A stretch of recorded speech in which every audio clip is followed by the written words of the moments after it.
Di a obra de Fernando Fernán Gómez que as bicicletas son pro verán. E en Santiago podemos dicir que as bicicletas son pro ensanche.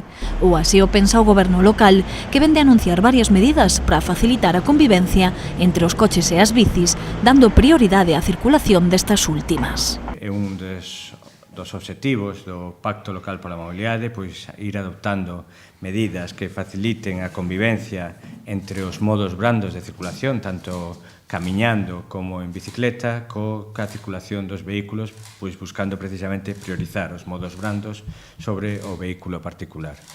Dentro desas medidas que fomos implantando ao longo deste tempo, como a pacificación, calmado de tráfico en San Pedro ou en San Francisco, bueno, pois entendemos que hai que facilitar tamén a convivencia entre o vehículo e as bicicletas, que esa convivencia fará que a velocidade media do vehículo se reduza. Así, en breve, o límite de velocidade polo ensanche, ou sexa, a zona delimitada polo hórreo Romero Donallo, Senra e Xoan Carlos I, será de 30 km. A marxe de se esta decisión se produce para facilitar a circulación das bicicletas, dende a Asociación Veciñal Raigame creen que se trata dunha medida necesaria. De feito, din, era unha bella reivindicación. A verdade é que é unha demanda, non tanto polo tema das bicicletas, que tamén é benvido tamén, no? Sino que a nosa demanda era polo exceso de tráfico e sobre todo polo exceso de velocidade, porque en determinados puntos do ensanche sí que se teñen dado atropellos, no?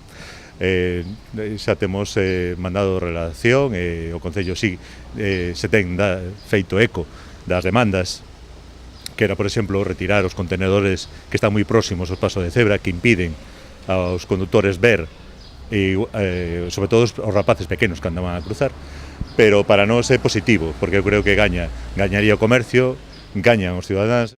De todas maneiras, dende Raigame tamén ven positivo que se aprenda a convivir entre coches e bicis. Calquer cambio, sabemos que calquer cambio que se dé sempre causa este tipo de cousas, non? Hai unha demanda grande, sobre todo da xente que utiliza a bicicleta, da xente nova, para que se poda convivir. Nestes momentos pasan polas aceras, co trasfondo que iso conleva, non?